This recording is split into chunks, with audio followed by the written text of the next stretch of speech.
The story of getting involved in this film comes basically from meeting Brian. As a student, we were both students at Columbia College, and this was in the 60s, very early 60s. And we had both gone to Columbia College hoping to major in theater. But the year that we had both got in, I think he was 1 year ahead of me, but the year I got in, it turned out there was no theater department. The theater had burned down. So we were going there sort of with no purpose anymore. And that's when we found out about Columbia Players, which is a very small drama group which basically did musicals. And what we did bit by bit was take over Columbia Players.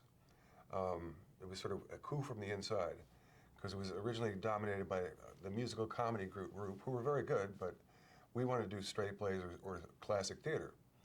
So eventually we moved in and displaced a few people, and then started doing plays. And then Brian decided he wanted to direct, but at Columbia you weren't allowed to direct as an undergraduate. So then he threw up his hands and said, okay, I got to start making movies. Now, he made two movies that I was not involved with, and they were very serious, sort of coming out of computer mathematical background, very serious films, shorts. And he wanted to take a summer to do a longer, like a 20-minute short with a character and dialogue. Well, he realized he couldn't do dialogue because he couldn't afford it, microphones and that setup. So he figured out a silent movie. And he and I collaborated quite closely on Wotan's Wake. And that was done, I think, the summer of 61 or 62. It was released in 62 to festivals.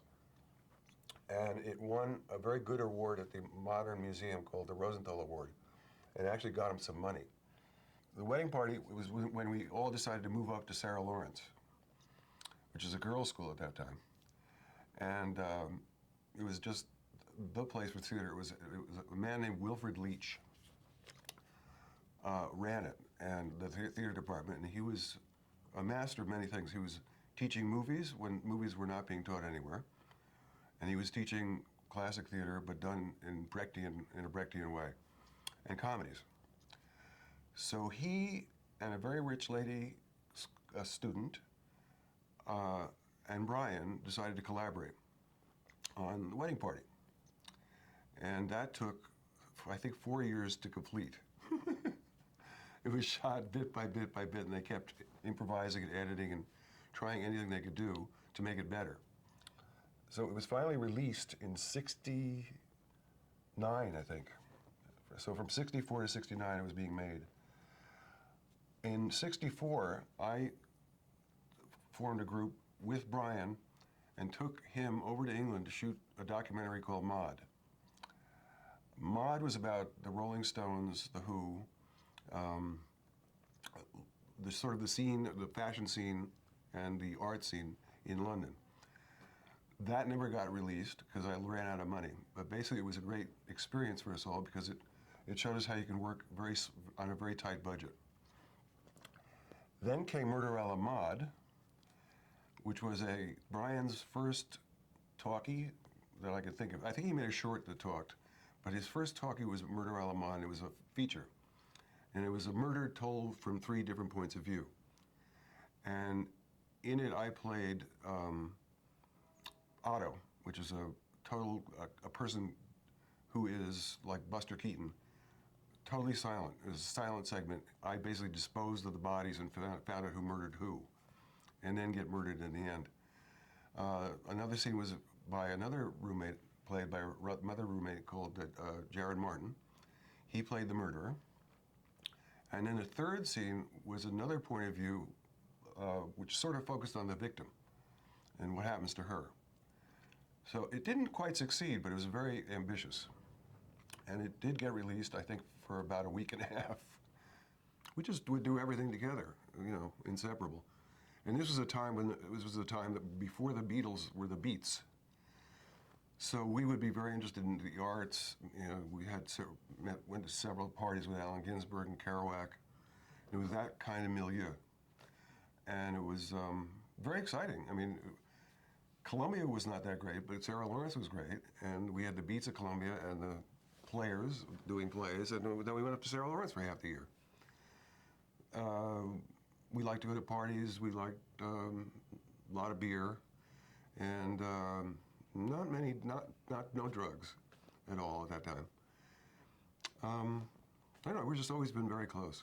Dionysus was in 1970. It was a very celebrated off-Broadway play that was done, it was a takeoff on the Bacchae, Euripides the Bacchae, and it was done very bloody, all rewritten and totally naked for half of it. It was a huge hit. I hadn't seen Brian for a while. He'd been making Greetings and Hi Mom. I wasn't in on that. But he came to see the play and he loved it. So he said, I've got to find a way to do this play. And he figured out split screen, that he would do the audience on one side and the actors on the other. And sometimes the sides would switch, and sometimes it would be just actor and actor, or actor, audience, and the audience would be over there. Because it was an environmental piece, and you could get the reactions of the people who were sitting right there, and have a camera on them, and have a camera on me or whoever was acting. And that was a terrific movie. That also got released for about 2 weeks.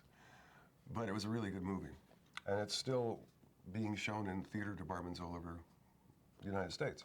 Sisters, Brian wanted to do a totally scripted movie. Murder a la Mode was slightly scripted and also largely improvised.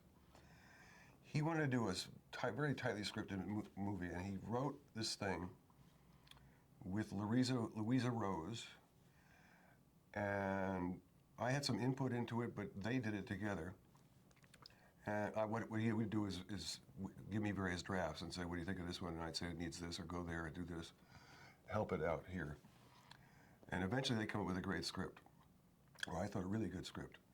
The two girls were living together as roommates and pursuing acting career. And I think he rehearsed with them some of the pages. I think he started rehearsals there. I'm not sure, but I think that's what he did.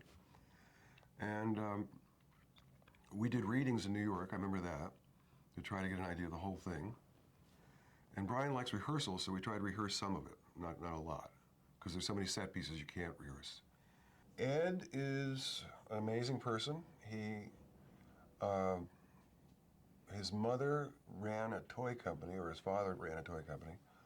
He used some of his money to help Sisters, but didn't have enough money to complete it, to really do it. He decided very early on that he was going to get into production, a young guy. Unusual job, job to try to do. Very well educated, very smart guy. And he had a real talent for finding really good directors.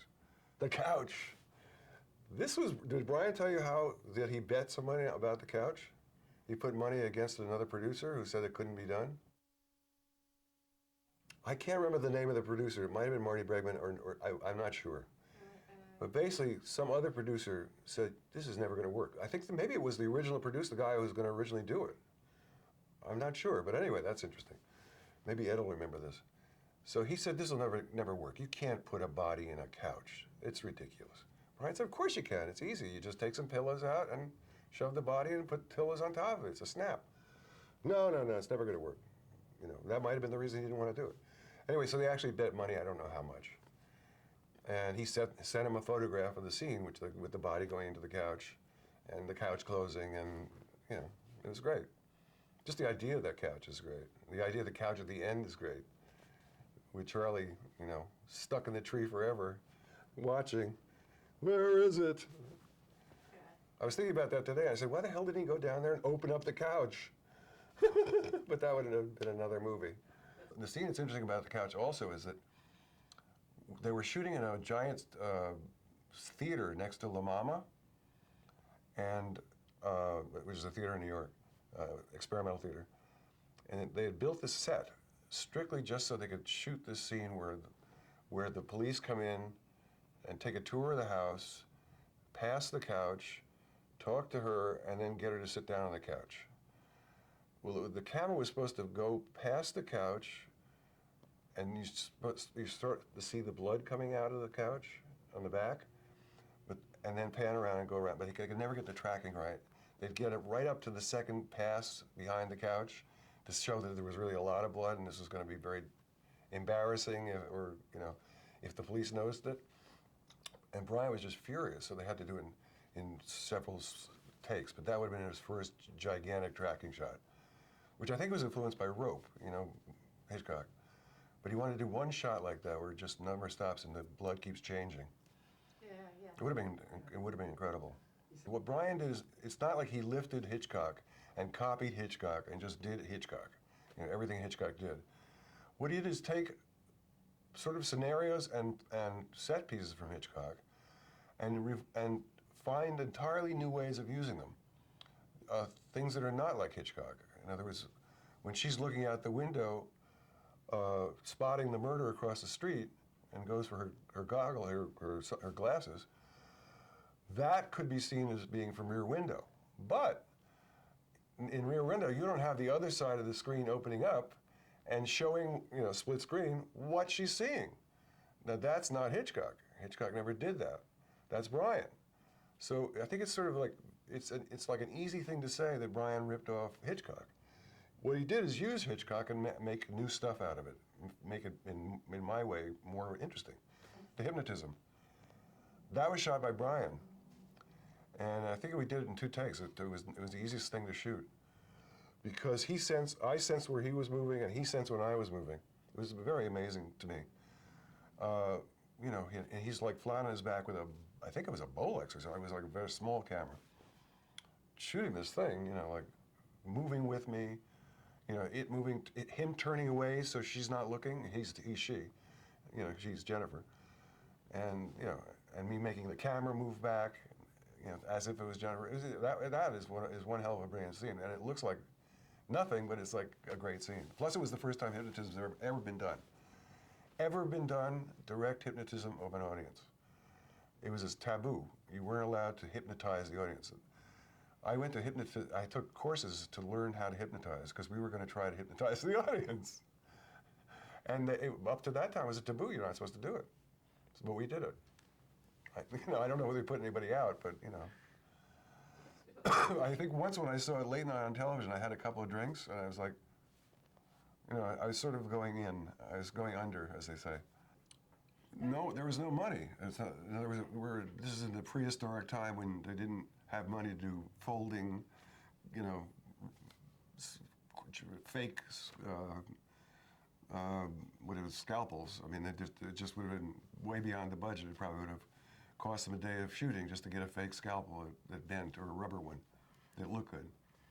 It got scarier and scarier because, for me, because when you're dealing with an actress who's supposed to be cutting you and she just can't do it, then it gets very erratic as far as my reaction, because you don't know, is she going to do it now or is it not going to happen? Or she just, she would stop or miss, or.